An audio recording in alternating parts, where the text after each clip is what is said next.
The Douglas Coleman Show is made possible with support from Seth David Radwell, a recent guest on the program and author of American Schism, How the Two Enlightenments Hold the Secret to Healing Our Nation, released this past July.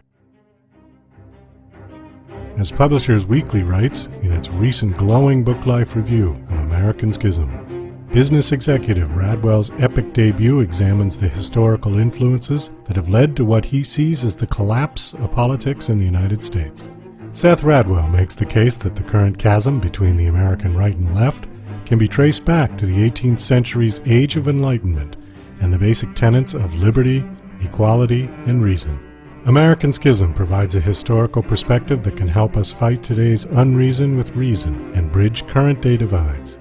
American Schism by Seth David Radwell is available at Amazon, Barnes & Noble, and wherever books are sold. For more information, go to americanschismbook.com. It's time for the Douglas Coleman Show. Mr. Smooth and Savvy is joined by guests from all walks of life. From the entertainment industry to authors to political and social commentators, the famous and not so famous, the controversial and the light and fluffy. We have it all. Now, here's Douglas Coleman.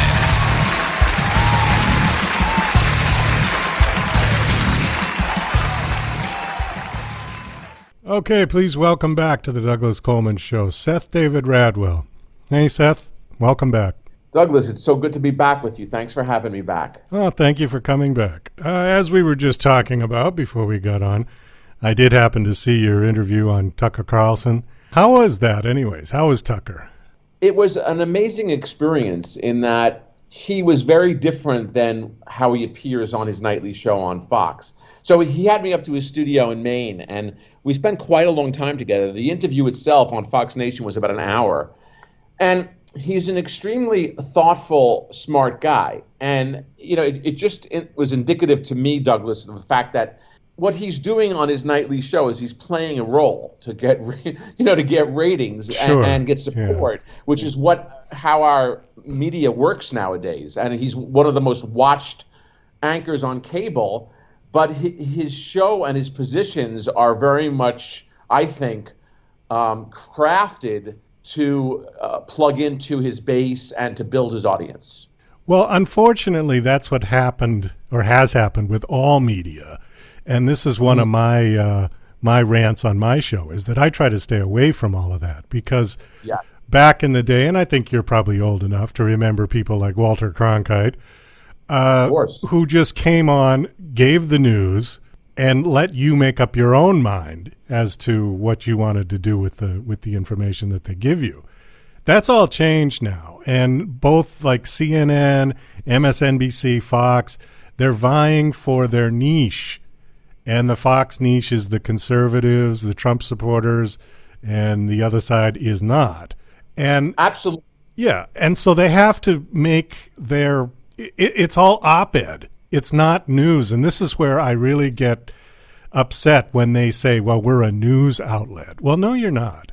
They're not. I agree with you 100%, Douglas. And I talk about this a little bit in the book American Schism because, they shouldn't, in my view, be able to call themselves news when they're, like, to your point, they're completely op-ed. Right. Now, what happened in media is, in many ways, a very interesting story because we used to have, before Reagan deregulated the airwaves, something called the fairness doctrine, which I'm sure you're familiar with. Yeah. Which required the major broadcasters to present a true balanced view, different points of view, to get their air licenses. And of course, I'm not saying we should go back to that, by no means. But what I explain in the book is that information, real news, is a public good. It benefits the public to have accurate information. And so we need to develop, there's a couple of solutions. I mean, we need to either invest more in, if the private sector is not going to provide news, we have to find out a way for it to be funded. Of course, it's always tricky when the public sector gets involved in funding, like things like NPR, because they tend to develop also a bias. So, I'm not sure that the public funding is the answer. What I argue in the book is that we need to give different incentives to media to basically present points of view that might not be the most popular, but that may be accurate, and that there has to be a way to develop a better incentive system that does more than just reward clickbait stories. Well, I agree. Although media has been funded by sponsorship since its inception, and these days sponsorship money is getting slim pickings because of the amount of content that's out there on the internet, and technology has enabled anybody to create their own news channel, to create their own TV studio. It's very easy to do. And what's happened is now that you have 2.4 million registered podcasts out there, plus God knows how many video productions that are going out on YouTube and Vimeo and Dailymotion, Rumble, all these different platforms, the audience is getting so dispersed that the only way people can draw audience is to create a niche, and they attract their niche audience, which is something that I fight against. I refuse to do that.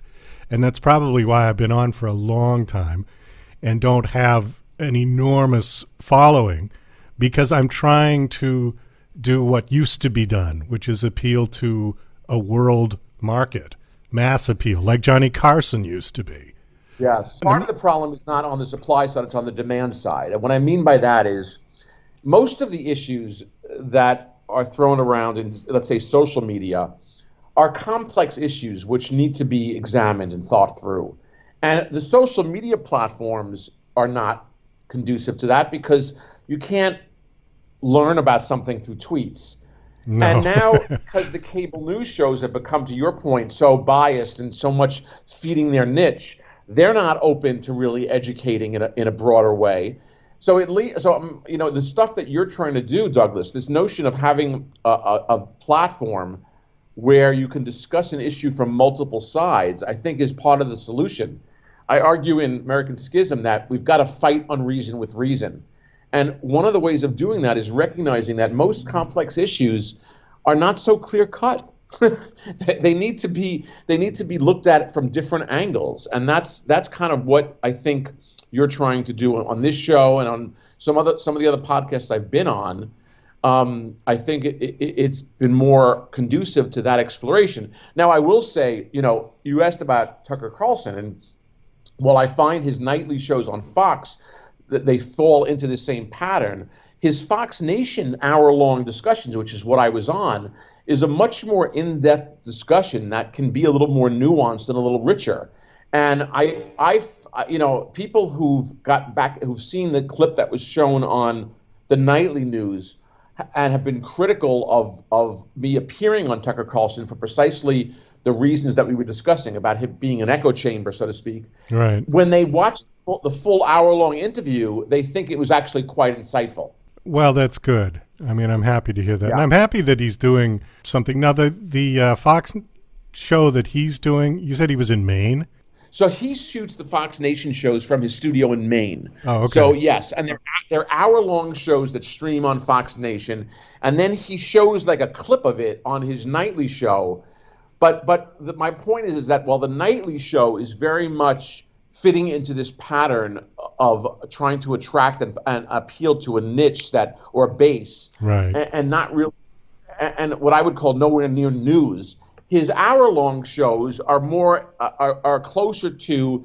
They're not news, but they're an in-depth discussion of an issue. He had read the book, American Schism, and was quite fascinated about how the Enlightenment is a model for a civil discourse in a liberal society and how we've moved away from that. So if anything, what was ironic was that he was very much a proponent and agreed with a lot of what he had read. I think he read almost the whole book. And he agreed with a lot of what he read in American Schism, even though Tucker Carlson and I probably disagree politically on many, many issues. And I told him that. But what I explained to him was that as long as he's willing to have a fact-based conversation that's grounded in reality and uses facts and data to make arguments, I would be happy to debate him. So overall, the interview, I think, was a success, Yes, it was a success in terms of getting exposure for me, but it also, I think, people who watched it, I got some great feedback on it. And I think it shows that people who might disagree on an issue can have a civil conversation without what you see today so often, which is ad hominem attacks and, appeals to passion as opposed to logic. My argument in American Schism that I go through is it's an investigative tracing of political discourse over our history. There's always been a mix of logic and data and fact, as well as emotion in our political discourse. It's always been a blend of both, and that's okay. But at times when the emotion has crowded out the logic, that's when we've gotten into trouble, and that's in my opinion where we are now. And one of the examples I use for that is there's so much emotion around the January 6th attack on the Capitol, and it seems as if there's a certain segment of the right that's trying to pretend it didn't happen, or mischaracterize what happened. And on the left, they're trying to get to the what really happened. I think that the committee on the Hill is trying to investigate what actually happened. But in all of the coverage of January 6th and the attack on the Capitol, I think we demonstrate time and again that we're trapped in a time bubble as well as partisan bubbles, meaning that we don't use history as a guide. In fact, January 6th was far from the first attack on our government. In fact, when the country was early on in its founding, there was something called Shays Rebellion a few years after the Revolutionary War, which was an armed conflict, an armed attack on the government in Massachusetts. And we've had other rebellions like that, the Whiskey Rebellion. My point being is what these incidences can be useful for, as opposed to focusing on the emotion of the recent events, they can provide a context of history to understand what the core issues are. And in fact, both those rebellions, the core issue was about the balance between the right of citizens to express grievances without them boiling over to armed conflict and overthrowing the government.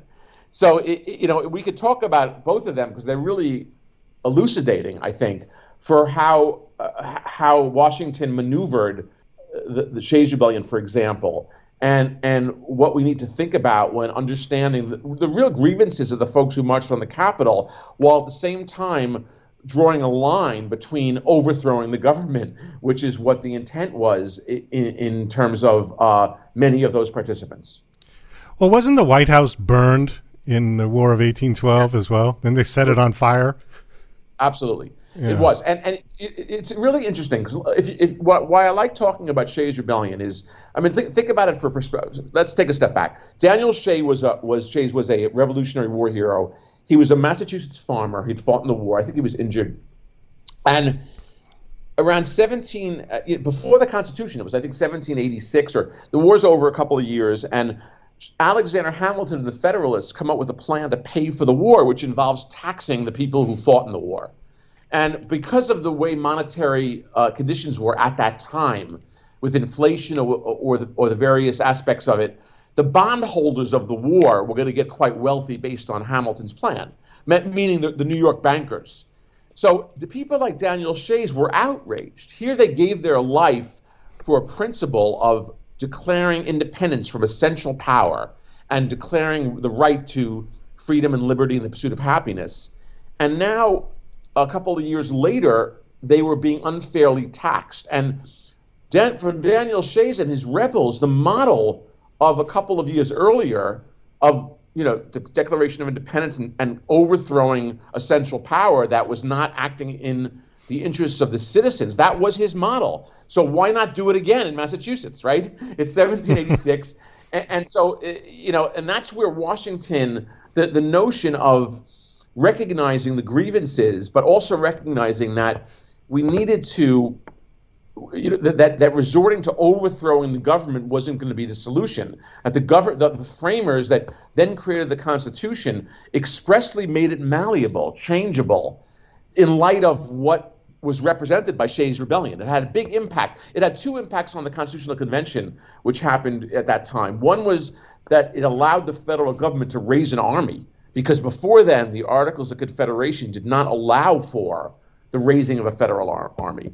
And it also made the Constitution changeable, modifiable, so that as new grievances, as new issues came up in the populace, as Madison wrote, they could be adjudicated through the constitutional amendment process. So it's a very interesting epoch in our history. My only point being is that if you're talking about understanding January 6th and you're not looking at the history of rebellion in the country, you're not really going outside of your time bubble. Well, that's true. And I mean, we were founded on revolution. I think that's been a part of our culture since day one. And it's interesting you were talking about the bondholders, the New York City bankers, sort of the original military industrial complex, yeah?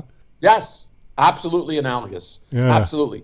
And it was only because of the way that inflation or the greenback policy over the course of the decades that it allowed a lot of these interests, the establishment financial interests, to get quite wealthy, while the farmers, the original citizens in Jeffersonian, egalitarian, agrarian democracy, were often the most hurt. It's what led to the Progressive Era, the Farmers Alliance, after the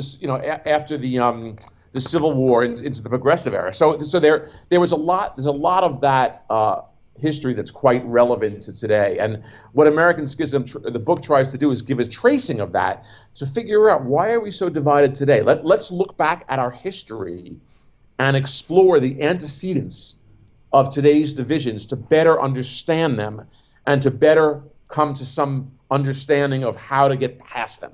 Do you think another civil war is going to break out in the United States? I think we are both more divided than we've ever been in my lifetime. And I think there's increasingly a feeling that these different tribes, quote unquote, in the identity politic landscape that is America, there's a thinking that there's less and less in common with their fellow citizens. Now, what I also argue in the book is based on research from More in Common.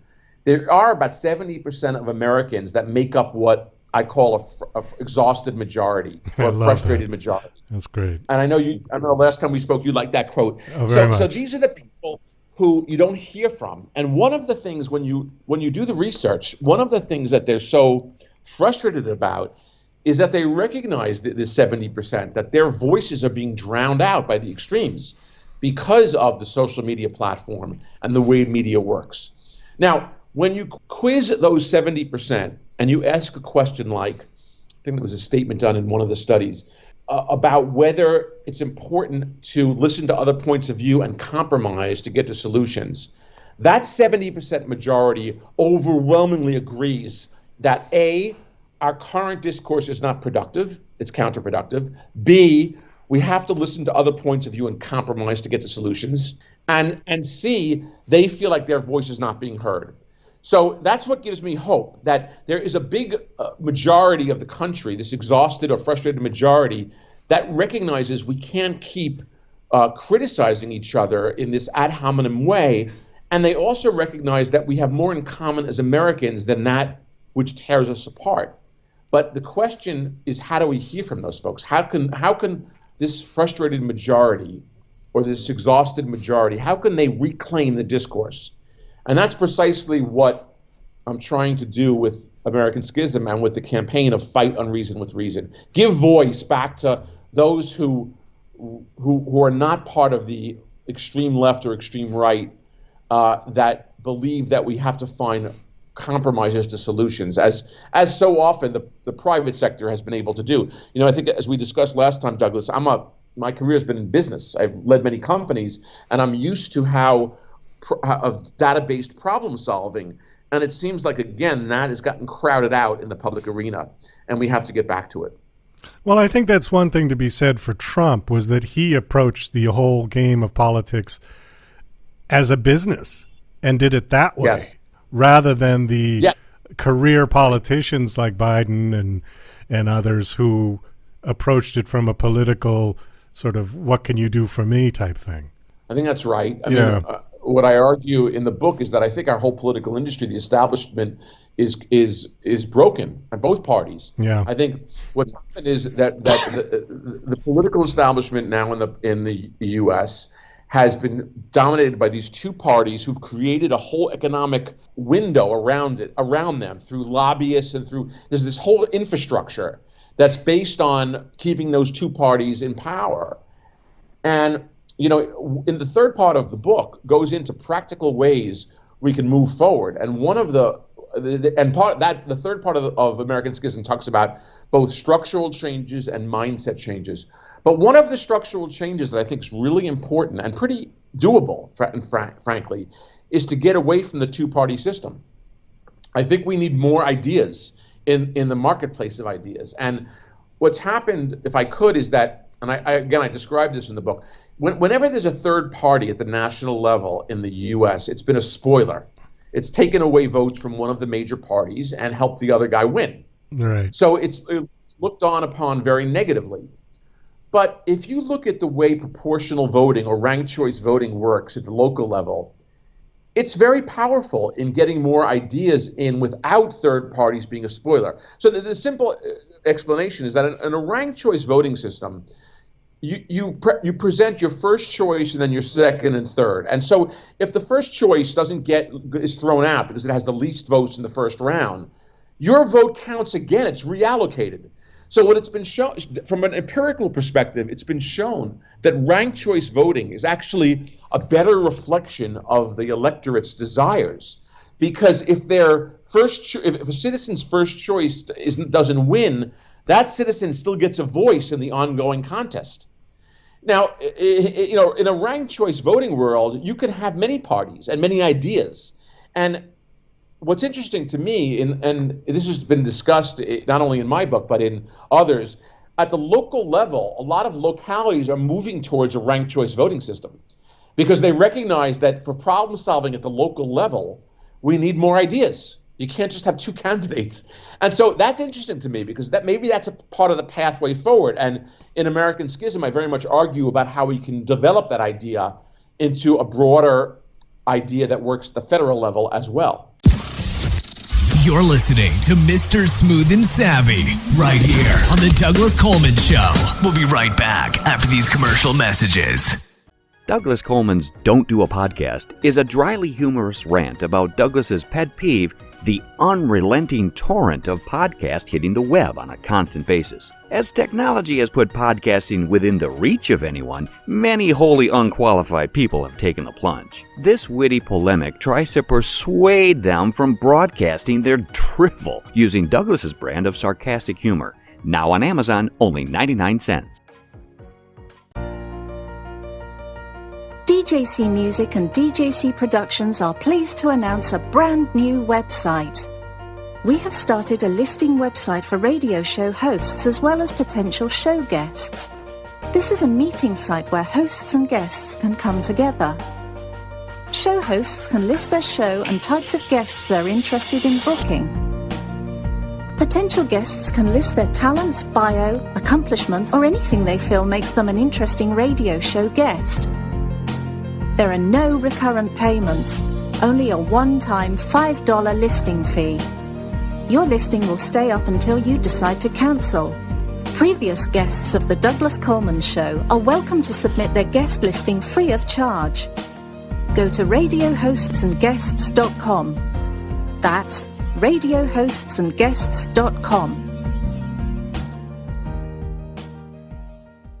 Are you an independent musician? How would you like to have your songs played on hundreds of radio stations just like the one you're listening to right now?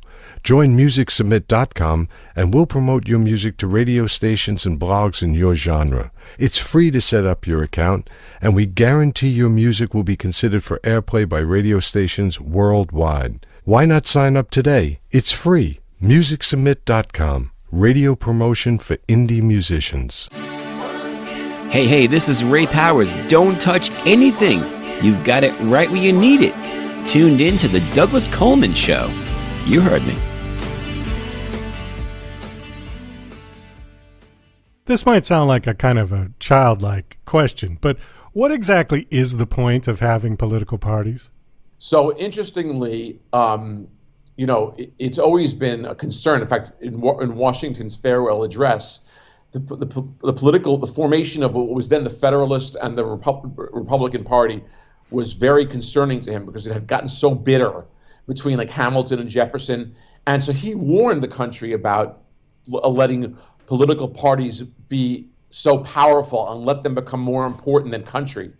And I think your question is interesting. I think the idea of political parties, the concept was as to provide shortcuts. So the notion is that every citizen can't be so informed on every issue. And the notion was if a political party had a platform that represented my values as a voter, then I could defer, as opposed to being educated on every individual detail question that comes up before in the public arena.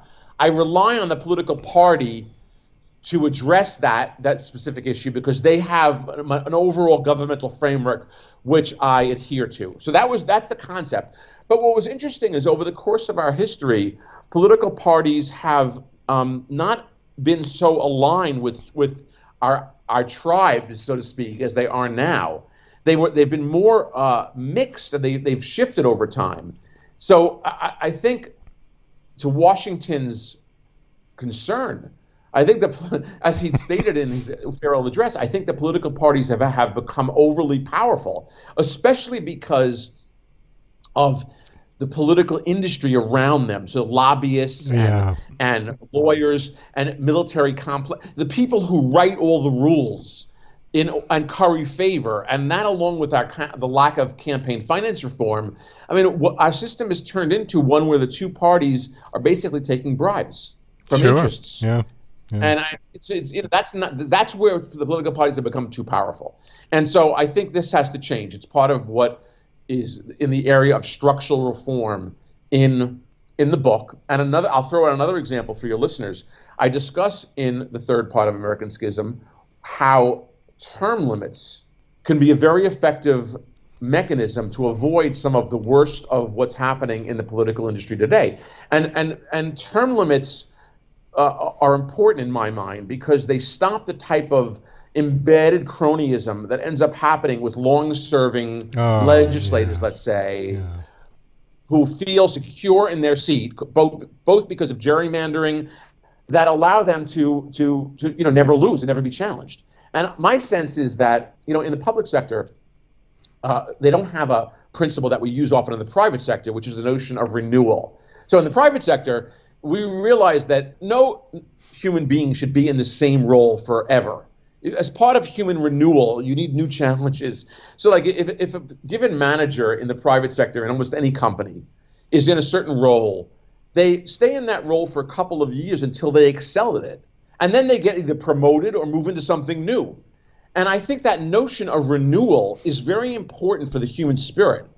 And yet we don't use that idea in the argument in the public sector is, it takes a couple of years to become a good congressman, so why put a term limit on it? And my answer is, yes, it takes a couple of good years, but if a congressperson can't become a competent legislator in 3 or 4 years, they're probably the wrong person for the job.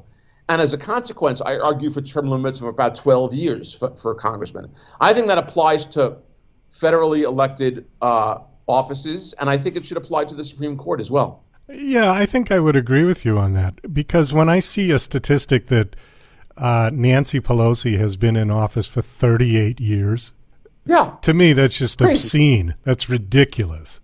She should never have been in there that long. I think by bringing new people into government regularly, having more rotation, you have less of this cronyism. I think it has to. It's one of the structural reforms that I recommend in American Schism. Well, and it's also the society changes. People are born, people grow up. We have different ideas, different things happen, and the government needs to reflect the attitude of the changing society as well. Yes. Correct. So for all these reasons, I think there's a lot of need for some structural changes, but that doesn't get away from the mindset changes that I think will take longer, which are about if we're going to be committed to a democracy, which I think most Americans are. Certainly, the frustrated majority believe in a democratic republic of representative government. If we believe in that, we have to understand that what comes with the territory is that it's not always the easiest form of government, but it requires listening and working with each other. I'll give you one example. It's very concrete, Douglas. After the 2016 elections, Mitch McConnell, the majority leader, had said in a news conference that he said, his quote was, "Elections have consequences. Winners make policy, losers go home." That's what he said. And to me, that's ironic because, in fact, that is exactly the quintessential opposite of democracy. The way democracy is supposed to work, and people who've written about this go into some detail on it, is that when you win an election in a democracy, what it connotes, what it means, is that you get the gavel, you get to chair the conversation. But one of the first things you've got to do as the winner is invite the loser back into the conversation. Right. Because if you don't do that, you're not only going to fuel the division. The whole idea is to be able to listen to, but you get the final vote, right? Because you have the gavel, but the losers can't go home. You've got to figure out a way to bring them back in the conversation. And so that's the spirit of what democracy needs to be. And unfortunately, we've lost that. You know, one of the reasons why I profile the 12 years between the Declaration of Independence and the Constitution in the book so in such detail is because it's an amazing example of a set of compromises where the winners and the losers were talking to each other, quote unquote. I mean, there were two sides to, at least two sides, or more than two sides. But the point is there was a lot of the detail that needed to be compromised. And that's the way a democracy works. Let's go back to, go ahead. Yeah, go ahead. No, I'm sorry. I'm just trying to make that point that somehow today it seems like compromise has become a dirty word. And that's not going to allow us to solve problems. Well, right. I agree with you. And your big point about everybody has to listen to each other, which brings me to what we were talking about at the beginning of the show about media and about how divided the media is and how niche the media is. One of the things that is dangerous, and it just happened yesterday, so it's kind of fresh in my head, this whole Facebook debacle that happened yesterday, right? Where they crashed and the whistleblower and all this. Yes, I followed. In 2007, I can remember that Facebook, when it was just kind of starting out, and, you know, people posted pictures of their cat and what they had for lunch, and it was pretty innocuous. And now this last time around, probably 2016 and 2020, it actually manipulated the fate of our democracy and was able to manipulate the fate of our democracy, which I think is I think it's too powerful for one company. Yeah. I think it's too powerful for any company to have. And the other issue about trying to bridge the divide is cancel culture, which Facebook is certainly at the front of, along with Twitter. And we've all heard the stories of these people get canceled for that because they said something that the whoever didn't like. Yeah. And I guess my question is, should one entity or a couple of big entities, should they have that kind of power? No, not in the marketplace of ideas, not control. I think you're absolutely right. I think it's become too powerful. And one could make the argument that many of these digital platforms, like Google, Facebook, they have an enormous amount of power, and I guess it's a tricky one. I mean, so part of Facebook's rules of service, it goes back to a fundamental question, which is, who is the customer in Facebook? The customer is not the user. The customer is the advertiser who pays the bills. Yeah. Right. So. Well, first of all, the media model itself, there's a great book out right now called, I can't think of the name of it. It's about, it'll come to me. Give me a second. Okay. But my point being is that these media models have become too powerful, and they need to be, if not broken up, regulated in a way that prohibits what's been happening, which is for big money, dark money, unknown money, to sometimes get behind and promote these ideas to the point where they seem like they're truthful. And, you know, imagine, so Facebook's terms of service say that if you post anything that is inciting violence, we have the right to take it down. And so as a user, as someone who puts up content, you have to agree to those terms of service. So I guess they have the right to take stuff down, okay? And now the question is how they use that responsibility. What I find is that some of my posts, I posted recently about the election laws in 18 states on a Facebook post, and I tried to boost the post, and they rejected it. So they're censoring left and right. I just don't know if they're doing it the right way. But so the answer is complex. It's about, and I think what's happening in this analysis is that what this whistleblower is showing is that some of the times when they had to make these judgment calls, it seems like, at least according to the whistleblower, and I don't know if this is corroborated or true, but that the profit motive was getting in the way of the responsibility of truthfulness. And which, of course, goes to the question of whether these are actually publishers or are they platforms that are agnostic. And that's been a question that's been debated for some time. But in any case, they become too powerful. I think that's clear, and there needs to be some way to either break them up or to insist upon other voices in the public stream that have different incentives beyond just getting clicks for advertisers. Well, I agree. The trick is, what do you do with them? And that was your question as well. It is complicated. You regulate them. I don't know how you bust them up. Facebook 1, 2, and 3. It's kind of a new territory for us. I mean, if you go back to Teddy Roosevelt busting up the big trusts, the J.P. Morgans and Rockefellers and all of that, those were sort of separate entities, right? I mean, one was railroad, one was banking. This is one company. How do you... Yeah, but it's analogous in the sense that, should Facebook be the acquisition of Instagram and WhatsApp? One could argue that that's monopolistic. Why was that? In a Teddy Roosevelt framework, would Facebook have been allowed to buy up its competitors like that? Okay, there's a good point. I'm not sure. Yeah, they could definitely bust Instagram and WhatsApp away from the Facebook mothership. Yeah. Should Google have been allowed to purchase YouTube? Right. Or there is a truth that these companies, the way, as opposed to competing with alternatives, they've in essence bought them because of the technology value of their shares has been so enormous that they've been able to acquire them and fold them into their machine.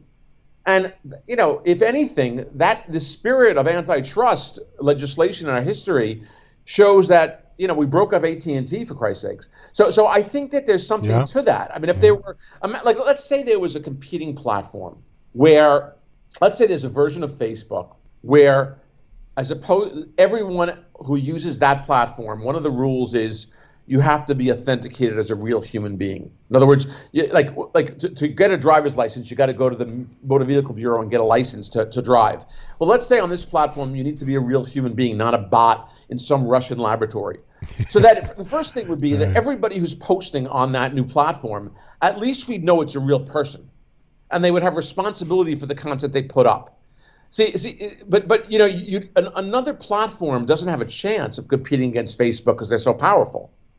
And that's what I mean about breaking them up in a certain way to allow for maybe there's a better way to share ideas in a social media platform where all of a sudden, people are authenticated, so they're real, and maybe there's a way that not the loudest voices that are the most offensive or outrageous get the most attention, but maybe those that are most accurate. And of course, that'd be hard to measure. How do you measure accuracy?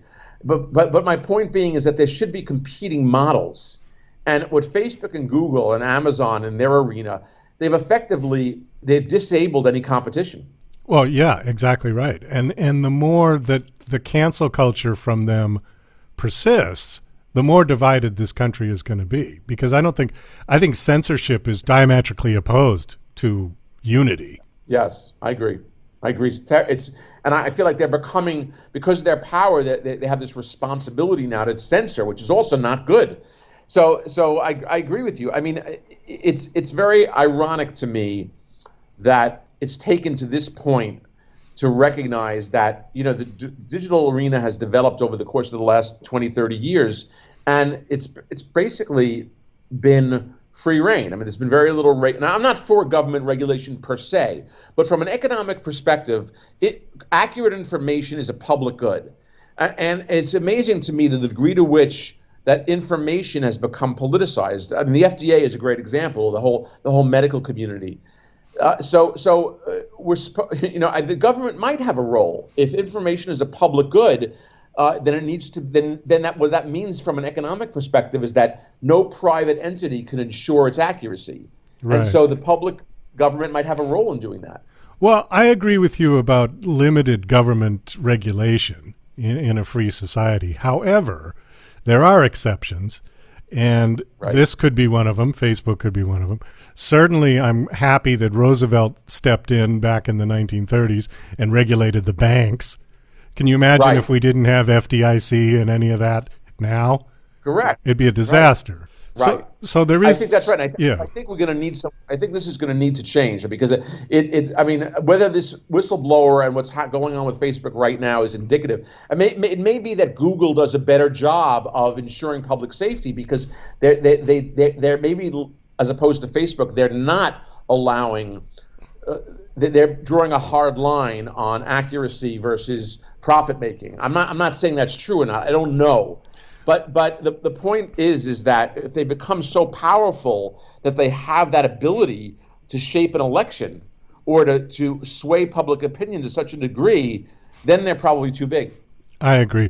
You know what's kind of ironic about this whole thing with Facebook is that I don't think I've ever seen somebody as hated on both sides of the aisle as Zuckerberg. Yeah.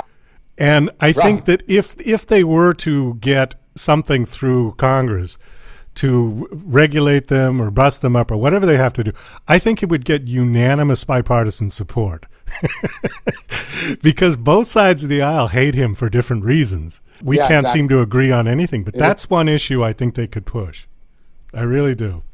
Right. Yes. So, I mean, I think, one of the things that I think is really important is to try to figure out what are the tools that we have to improve the dialogue that we have as opposed to exacerbate it.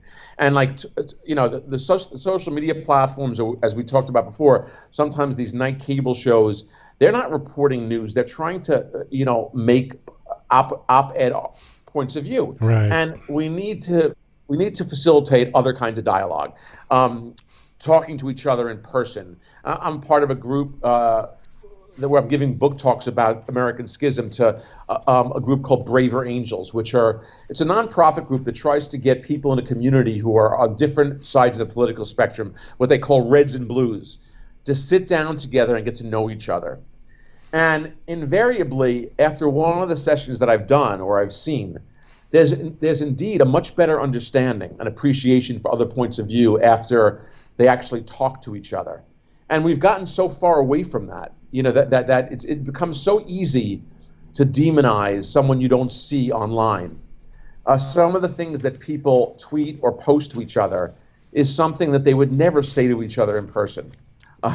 So that anonymity is become a real a negative influence, I think, on our discourse. Oh, you can hide behind your ISP blockers. You can hide behind the mask of a fake name, everything online. People. That's right. It gives people, it's like elevator shoes. It gives people this false sense of of power. And it gets really bad when you start getting into the dating apps, when people are posting pictures of themselves 30 years ago and saying, oh, yeah, this is what you're going to get, right? Right. And then when you meet in person, catfishing. Okay, so the last thing I want to bring up, and then we got to kind of wind this down, is let's stay with the media because I think this is interesting and it's kind of relevant. We were talking about how with Tucker and with the other things that they have to keep their base. And the way that they keep their base is to put out stories that the base will agree with. So the base will stay there, so the sponsors are happy. Okay. And you said that we need to remove that as the motivator. The difficulty is when you go back to, I mentioned Walter Cronkite before. There was only 3 channels in those days. So it was 3 people competing for basically the bulk of the American viewer. Well, now you've got 300 billion or however many there are out there. So fragmented. It's so fragmented. Yeah. So what do you do in lieu of the profit of the sponsorship dollar to fund these people to be able to present something? People have to do it from their conscience, not from their wallet. Absolutely. Well, there's two sides to the problem. There's the supply side and the demand side. So we've been talking about the supply side, how we have to give maybe better incentives for accuracy in reporting or balanced views.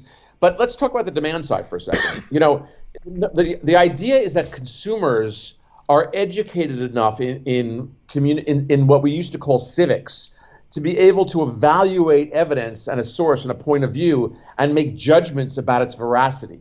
In the last couple of generations, we've had such a focus in education on science, technology, and math. To some degree, our civic our civic education has been crowded out. And so when I say demand side, what I mean is consumers should be smart enough to know when something's smoking on, so that they're being fed a bunch of lies. It's amazing to me that consumers aren't more discriminate with where they spend their time. So, like, for example, I think you've got to watch different points of view. If you're in an echo chamber and you're being fed stories, as a consumer, you have to be open enough, inquisitive enough to say, maybe this is not the whole story. And whenever you dive into it, almost any issue, let's like immigration, great example.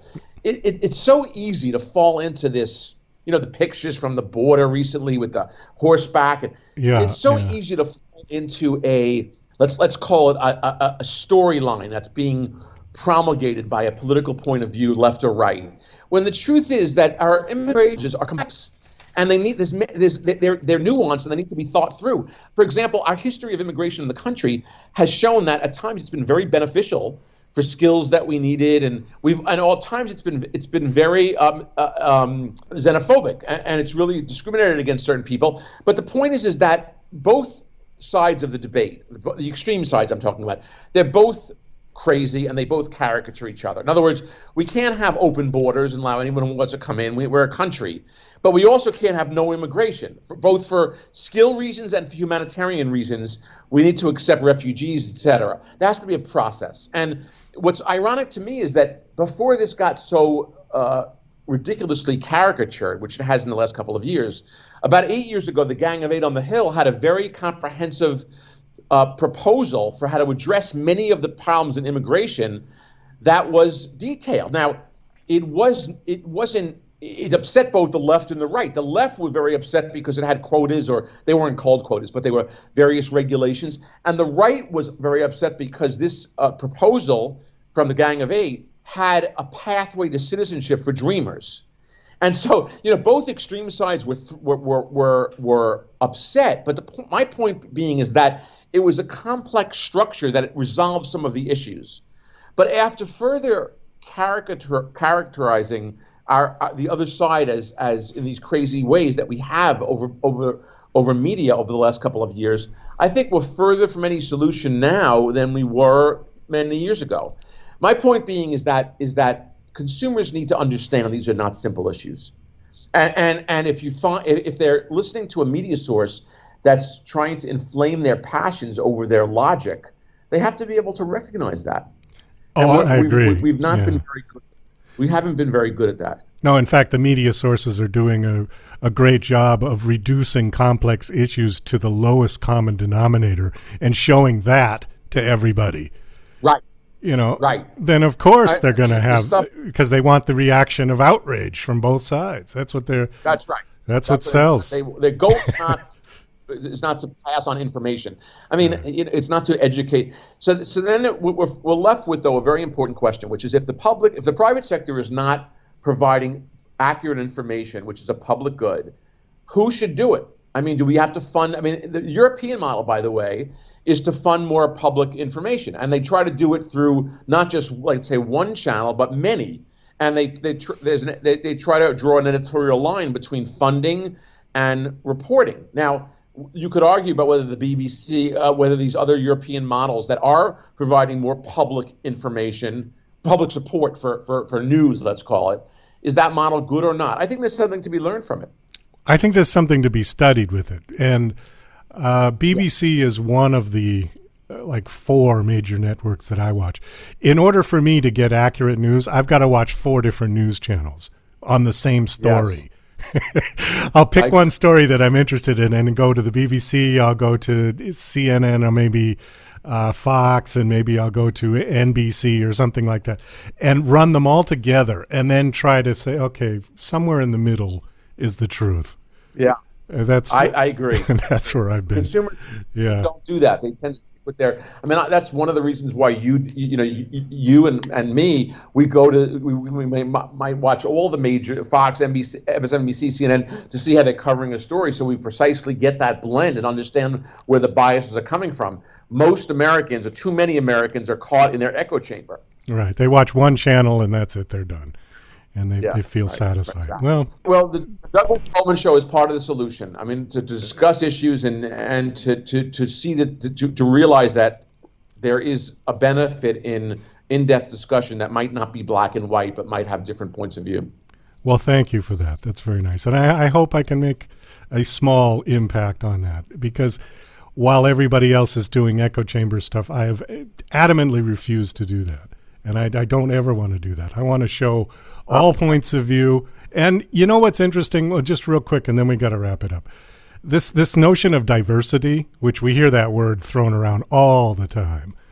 And forced diversity isn't diversity at all. In fact, it's the opposite of that. I set up no parameters for the show when I started this out. And I have got everybody under the rainbow coming through just because that's who's out there. And I mean, in terms of racially, religiously, politically, gender orientation, I've had everybody on the show. And I love it. Right. Because that's really representative of our culture and our society. But it wasn't intentional. It wasn't deliberate. I just said, okay, here, this is what we want to do. Let's find interesting people. And interesting people come in all colors, shapes, sizes, and so. Right. That's it. Well, thank you so much. I love chatting with you about this. Thank you so much for being supportive of American Schism. I mean, in my own way, I'm also trying to make a difference in this a bit, and it's interesting to have a campaign like Fight Unreason with Reason and see if I can get more consumers to kind of be a little bit more inquisitive, a little bit more open to other points of view. What I find is it works well with younger people. Older people tend to be really set in their opinions. Can't teach the old dogs new tricks, right? Is that what it is? Right. Yeah. Yes. Seth, thanks so much for coming on the show. This was great fun talking to you. Very informative. Give out your website real quick. AmericanSchismBook.com. So schism is SCHISM. It's a tough word, but AmericanSchismBook.com. You can get more information on the book, and you can contact me. I love hearing from readers. So please check it out. I think your listeners would enjoy it. And, of course, the book is available wherever books are sold, Amazon, Barnes & Noble, etc. Thanks again, Seth. Great speaking with you, Douglas. Have a